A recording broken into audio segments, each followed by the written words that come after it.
আরাফার ময়দানে যেতে হবে এবং সেখানে একটা নির্দিষ্ট সময় পর্যন্ত অবস্থান করতে হবে। আরাফার ময়দানের ফজিলত শোনেন, ইয়াউমুল আরাফার দিনে হাজিরা হজ করতে যায়। আর সাধারণ বান্দারা তো হজ করতে যেতে পারে না, পারে কি? এই জন্য আমার রাসূল সাল্লাল্লাহু আলাইহি সাল্লাম বলেছেন, ইয়াউমুল আরাফার দিনে যদি কোনো মুমিন মুসলমান ঈমানদার ব্যক্তিরা রোজা রাখে, তাহলে রাসূল সাল্লাল্লাহু আলাইহি সাল্লাম জানিয়ে দিলেন সামনের বছর এবং পিছনের বছর 2 বছরের গুনাহ আল্লাহ রাব্বুল আলামিন মাফ করে দেন। সুবহানাল্লাহ।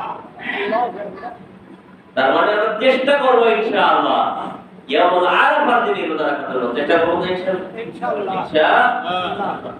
ময়দানে অবস্থান করা, কোথায় অবস্থান করতে হয়? আরাফা। ইয়ামুল আরাফা। আরাফা